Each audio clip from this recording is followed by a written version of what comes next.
2024 ఎన్నికలు జరిగే నాటికి మందనేది లేకుండా చేసిన తర్వాతనే ఓట్లు అడుగుతానని చెప్పి ప్రతి అక్కకు చెల్లెమ్మకు నేను మాటిస్తా ఉన్నా. పూర్తిగా మద్యాన్ని నిషేధిస్తాం అని చెప్పి గట్టిగా కూడా చెప్తా ఉన్నా. వైఎస్ జగన్మోహన్ రెడ్డి అనే నేను ఆంధ్రప్రదేశ్ రాష్ట్ర ముఖ్యమంత్రిగా అంతఃకరణ శుద్ధితో ప్రజలందరికీ న్యాయం చేకూరుస్తానని దైవ సాక్షిగా ప్రమాణం చేస్తున్నాను. ఏపీలో నేటి నుంచి కొత్త మద్యం పాలసీ అందుబాటులోకి వస్తోంది. ఇకపై ప్రభుత్వమే మద్యం దుకాణాలను నడపనుంది. Inputs were picking up. Andhra Pradesh government has also now decided to increase alcohol prices by 50%. అత్యధికంగా మద్యం ధరల్ని షాక్ కొట్టేలా నిర్ణయించి మద్యాన్ని నియంత్రిస్తూ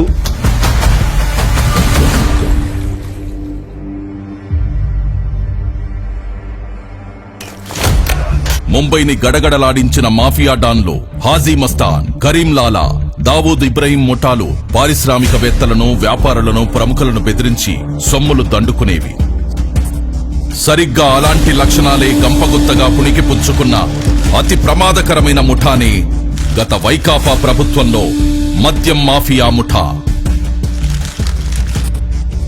2019 ఎన్నికల మేనిఫెస్టోలో జగన్ సంపూర్ణ మద్యపాన నిషేధం చేస్తానని అక్కా చెల్లెమ్మలను మభ్యపెట్టి వాళ్ల ఓట్లు దండుకొని అధికారంలోకి వచ్చిన జగన్ ఇచ్చిన వాగ్దానాన్ని తుంగలో తొక్కి తమ వ్యక్తిగత స్వార్థం కోసం ఏకంగా రాష్ట్ర మద్యం పాలసీనే మార్చేశాడు.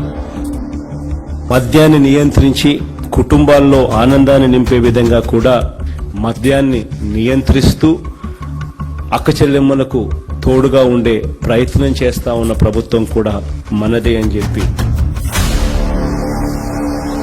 తాగి ఇట్లయింది, అంతా కల్తీ మందు తాగి ఇట్లయింది అని చెప్పినాడు. జగన్మోహన్ రెడ్డి అనంతపూర్లో చూపించింటే అట్లా చెప్పినాడు. మా ఆయన చనిపోయే సంవత్సరం అవుతాను సార్. ఎట్లా చనిపోయినాడంటే ఏం చెప్పుకోవాలా నేను. కల్తీ కాకపోతే పేగులు ఎందుకు బొగ్గుమాతాయండి. హాస్పిటల్ పిలిచిపోయినా కానీ ఇట్లే లివర్లు దెబ్బతిన్నాయి, కల్తీ మందు తాగినారు మీరు అని చెప్పినారు. తండ్రి ఇట్లా అయిపోయా ఇంకా మా బతికేం రాని ఇంకేం కూలి వస్తే సంసారం, లేకపోతే లేదు. అది తాగిన వల్లే అట్లా. మా అన్నదమ్ముళ్ళు చచ్చిపోతుంటే చూడలేము. దయచేసి ఇంకా సంపాదించింది చాలు. ఎక్కడికి ఎత్తుకోబోతారా? ఎంత సంపాదించుకుంటారా? లిమిట్ ఉండాలరా దేనికైనా. గొంతులు గొయ్యబాకండ్రా రే.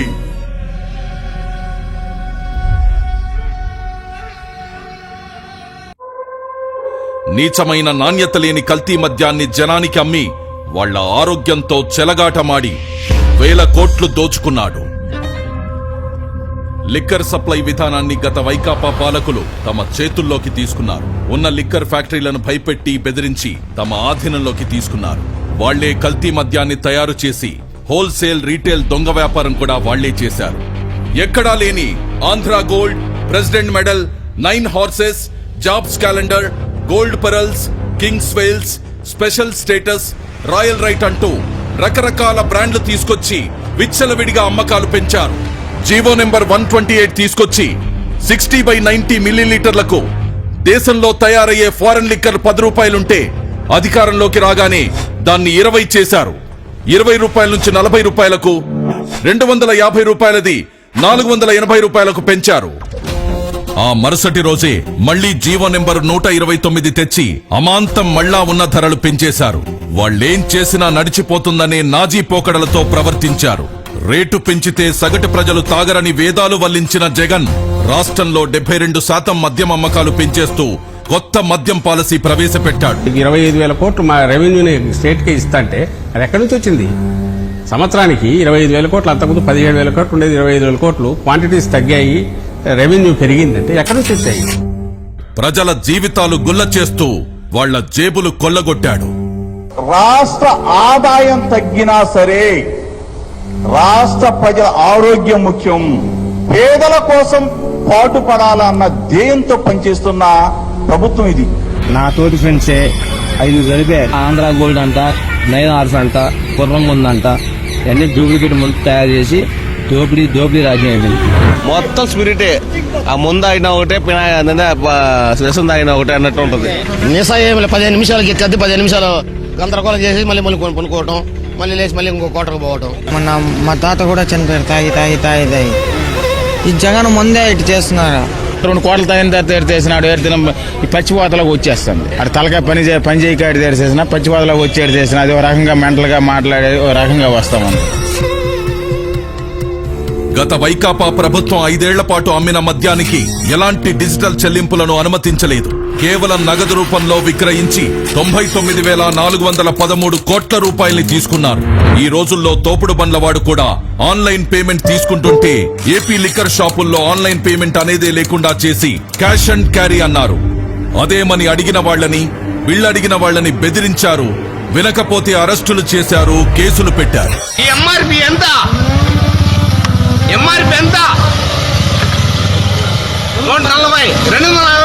నిన్నేంటండి, నిన్న చిత్తూరు జిల్లాలో శ్రీ ప్రతాప్ మద్యం రేట్లు ఎట్లా పెట్టాడు ముఖ్యమంత్రి గారు, ఎందుకు ఇలా అందరూ ఉసురు పోసుకుంటున్నాడు ముఖ్యమంత్రి గారిని అంటే, వాడిని ఇష్టం వచ్చినట్టుగా కొట్టి, వాడిని అవమానించి, వాడిని ఇచ్చేసి, వాడిని కుటుంబాన్ని ఇచ్చి వెంటాడి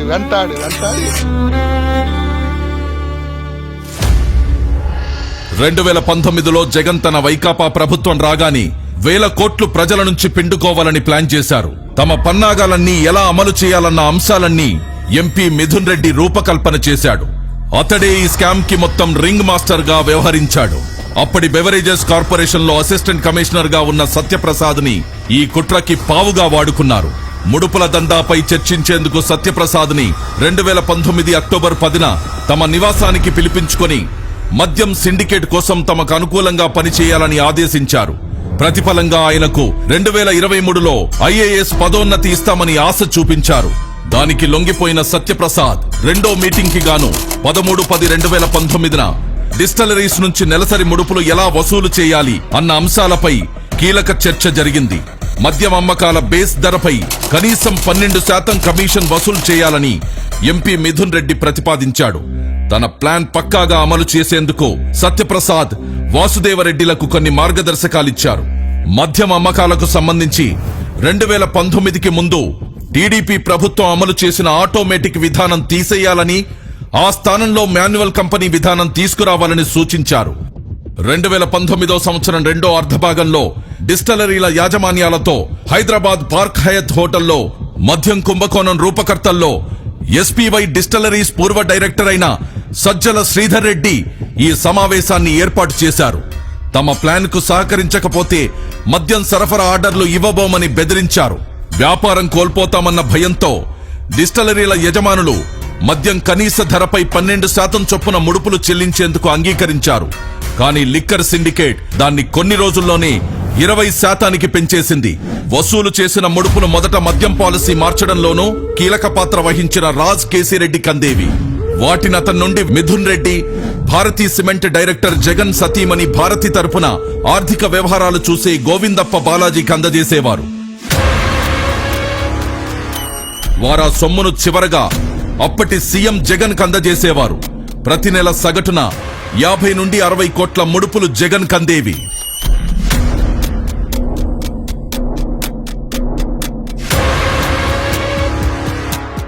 మద్యం విధానం ముసుగులో భారీగా దోచుకునేందుకు ఇమిటేషన్ బ్రాండ్ల విధానాన్ని పాటించింది. జాతీయంగా, అంతర్జాతీయంగా ప్రాచుర్యం పొందిన బ్రాండ్లనన్నిటినీ రాష్ట్రం నుండి తరిమేసిన ఈ ముఠా అచ్చం అవే పేర్లను తలపించేలా 1-2 అక్షరాలు, పదాలు మార్చి పెద్ద ఎత్తున ఇమిటేషన్ బ్రాండ్లు తీసుకొచ్చింది. దొంగలు కలిసి ఊళ్లు పంచుకున్నట్టుగా వాటికేకంగా 30 నుండి 150% మేర మూలధర పెంచేసి ఈ ముఠా సభ్యులు దోచుకున్నారు. అవే అసలైన నాణ్యమైన బ్రాండ్లు అనేలా ప్రజల్ని మభ్యపెట్టి ప్రభుత్వ దుకాణాల్లో విక్రయించారు. దాదాపుగా 1,50,000 టెస్టులు కూడా డిపార్ట్మెంట్ కూడా చేసింది. తీసుకునేటప్పుడు కూడా బ్రాండ్ పేరు ఏది అన్నది ప్రధానం కానే కాదు అధ్యక్ష. అక్కడ నుంచి ప్రోడక్ట్ వస్తా ఉందా లేదా అన్నదే ముఖ్యం. కానీ ఆ ప్రోడక్ట్ కు పవర్ స్టార్ 99 పెడతాడా, లెజెండ్ 99,999 పెడతాడా, లేకపోతే బూమ్ బూమ్ అని పెడతాడా? నేను ఇదివరకు గవర్నమెంట్ వైన్ షాప్లో సేల్స్ మెన్గా చేశాను. ఇదివరకు గవర్నమెంట్ షాపు అంటే వాళ్ళు ఏది పంపించినా అది అమ్మాల్సిందే మేము ఖచ్చితంగా.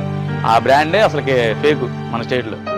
ఇది స్పిరిట్ మొత్తం, దేని మీద ఏ బాటిల్ అని చూడండి, spirit, French spirit, grain whisky spirit, అలా స్పిరిట్స్ రాసి ఉంటుంది. అదేంటంటే బాగా డేంజరస్ అనమాట. ఒక 4 రోజుల తర్వాత ఆయన కనపడ్డగా అదేమంటే చనిపోయాడు, లెవర్లు కొట్టేసినాయి అంటారు. మాకు బాధ వేసింది అప్పుడప్పుడు. మేము వాళ్ళ ఇంట్లో వాళ్ళతో కూడా ఫేస్ చేసాము ఒకసారి. వాళ్ళ ఇంటి మొత్తం వచ్చి మా షాపు కూడా వచ్చి గోల చేసేవాళ్ళు, మీ వల్లే మీరు అమ్మడం వల్ల తెచ్చిపోతున్నారు అది.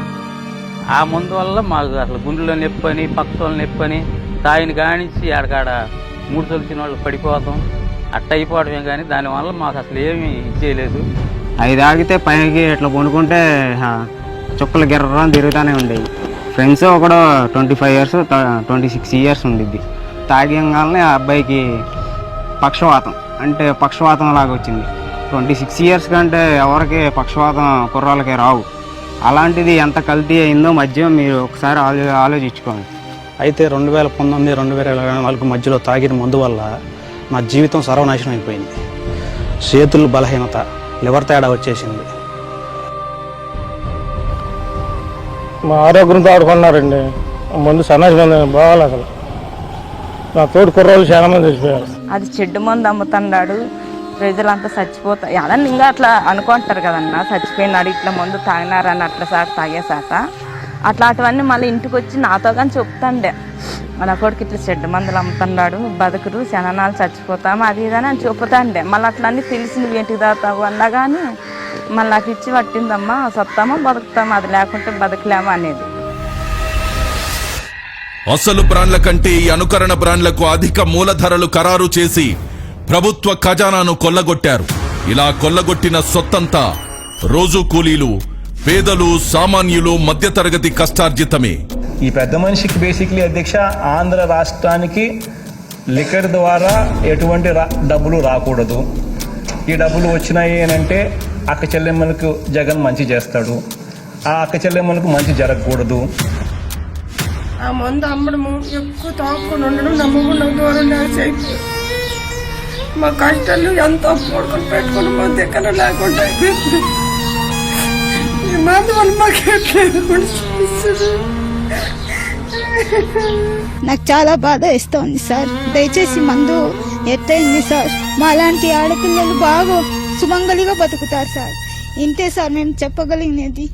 జనాల్ని చంపకు తినేస్తున్నాడు, హాస్పిటల్ పాలు చేస్తున్నాడు. వేరే ఏం చేసింది ఏం లేదు, వాళ్ళు ఉపయోగం ఏమీ లే. ఉన్న జనాల్లో రాలిపోతున్నారు. ఇంకా నాకన్నా చిన్న వయసు మా అన్నదమ్ముల్లో పాప ఇంకో పాప అని ఉంది. చాలా మంది ఇట్లా చిన్న వయసులే, పెద్దలన్నా కాదు. కలిసి మందు వాళ్ళు చచ్చిపోయినారు సార్. మేమేం చెప్తున్నాం,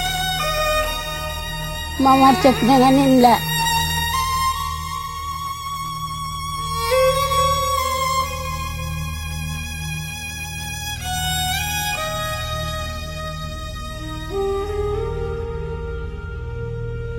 ఇక్కడెక్కడ ఒకడు చచ్చిపోయాడు, పార్క్లోనే బైపాస్ చచ్చిపోయాడు. ఒకడేమో సక్సెస్ కాడ చచ్చిపోయాడు. 3 చచ్చిపోయారండి. మందులో ప్రాబ్లం వల్ల చచ్చిపోయారండి. 3 రోజుల క్రితం అబ్బాయి తాగి నైట్ పనుకున్నాడు అనుకుంటా, ఊళ్ళో అలసిపోయిందని.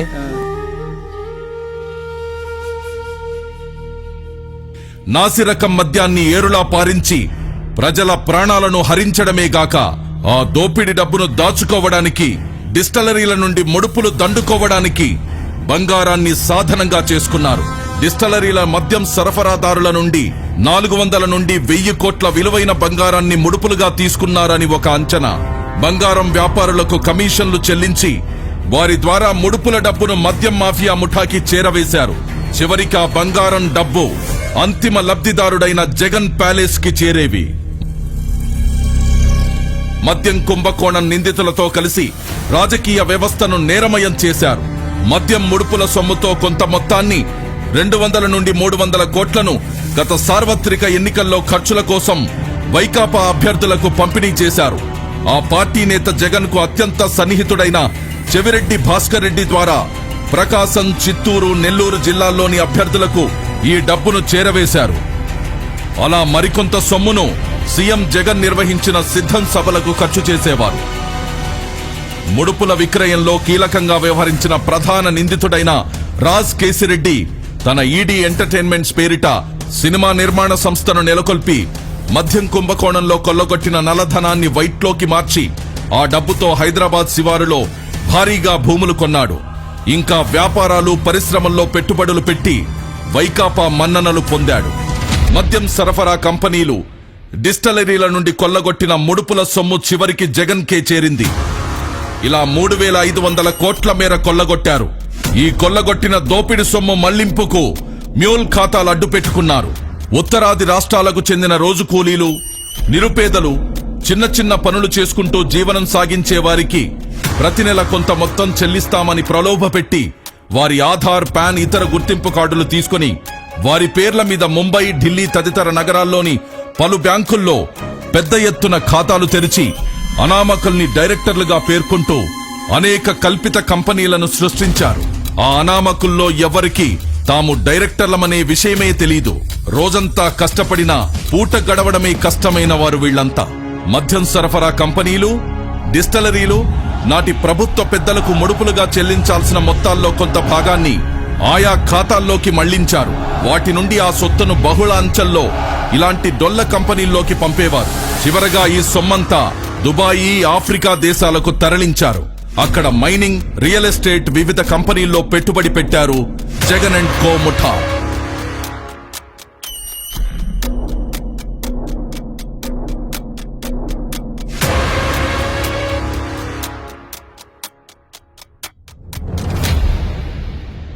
నరాలు నిర్వీర్యమై జనం వణికిపోని, కలుషితం తాగి కాలేయం కుళ్ళిపోని, మూత్రపిండాలు మలినమై కృంగిపోని, జవసత్వాలిడిగి కడకు మనిషే మట్టిలో కలిసిపోని. వాళ్లకేమక్కర్లేదు, జనమేమైపోయినా చింతలేదు. ఆ ముఠాకి ముడుపులు కావాలి, కమిషన్లతో సొంత ఖజానా నిండాలి, ప్యాలెస్లు కళకళలాడుతుండాలి. వాళ్ళు ఎవరు బయట తిరగడానికి అర్హులు కాదు. లక్షల కోట్లు మా నుంచి దోసుకొని లక్షల కోట్లు అప్పు చేసి ఎవరైతే స్కామ్ చేశారో వాళ్ళందరికీ శిక్ష పడాలి. మిగతా వాళ్ళ మందు వల్ల నష్టపోయిన వాళ్ళ జీవితాలందరికీ సుఖాలు, సంతోషాలు కలగాలని కోరుకుంటున్నానండి.